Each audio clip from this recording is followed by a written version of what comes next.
Not everyone is given the chance to feel wanted, to feel love. At least, it can be that way at first. For one girl, it was like that from the very start. The almost home orphanage was given a newborn at the doorstep. Weak, whole, defenseless, and innocent. Her only crime for being abandoned was the fact that demon blood ran through her veins. It was raining that night, a raging storm. But thankfully, that infant was brought inside before a terrible fate took her instead. The almost home orphanage was cold, but the children there, they were even colder. Ew, it thinks it's human. Every year, the insults got worse. It even cries like one when you hit it. In response, she would hide. She found solace in small spaces, hiding in closets or doing the cleaning chores. The little one grew to have a knack for it even. Cleaning was her comfort, since none of the other kids wanted to do it, and that was the only time they didn't bother her. It was hard, though, as she got older and the mistreatment grew worse. Even her heart began to grow cold. She began to despise them. Eventually, as the child hit her teenage years, someone did finally come. That someone, though, not looking for a daughter. Starting today, you're going to learn from me. But instead, a pupil. I have much to show you. He saw something in the demon child. Insight, cleverness, or perhaps tenacity after over a decade of abuse at the orphanage. It doesn't really fit. You shall grow into it. She was going to need it for what he had planned for her. After all, he needed someone to carry his legacy. Someone who could do what his dying body could not. Now then, we will begin with this subject. What? Do not hesitate. But I... Listen to me. What? Do it. I can't.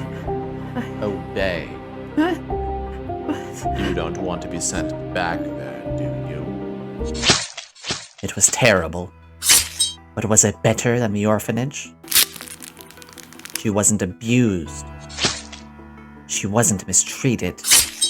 But instead, she was only used. Eventually, anyone would break from this. Can't do it anymore. It took her a while to, but after a few years, she realized how much blood was on her hands, and at that point, she couldn't do it anymore. Well, all except for one more. There was something she had to do if she was to be at peace with herself, if she was to be free. She knew what must be done.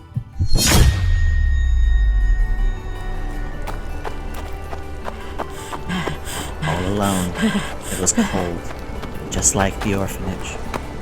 But there was finally some light at the end of it all, freedom that she never tasted before. And so, she ran.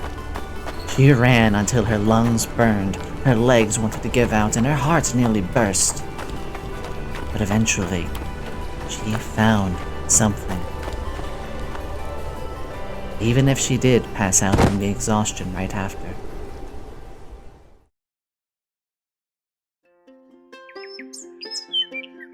She would awake, not to pain, not to orders, not to entrapment, Well, would you look at that? I think our sleepyhead is finally awake. but to smiles. It would seem so. I do hope you rested well.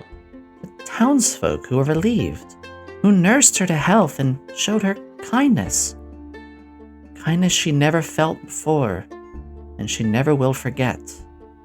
One of them even said words she'd never forget when she asked them, "Why did you help me?" And they replied, Well, the answer's simple. Because every living creature on this planet deserves a chance at happiness, right? You can't see someone unhappy and try not to help them. She'd learned so much from them. She made friends. She remembered how to smile. And finally, she felt free. People didn't judge her for who she was, or what experience she lacked, or her history. In fact, she grew eager, and her heart healed. She began to do what she could for the people. She found her love for science and magic, realizing the knack she had for it. And the townsfolk, no, her friends, they supported her. She had not just a home anymore, but a lab by then, and soon she began to spread her creations not just to the people around her, but even outside the city. And now, as her heart healed, she decided to spread that message of acceptance, of joy and love to the world around her, hoping to give others the strength to carry on.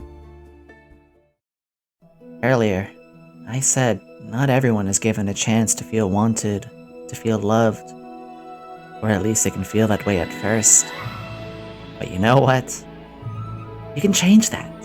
We all have the power if you look hard enough. There's always someone out there who will accept you with open arms. Just as now, I, Yomi Quinnley, I accept you.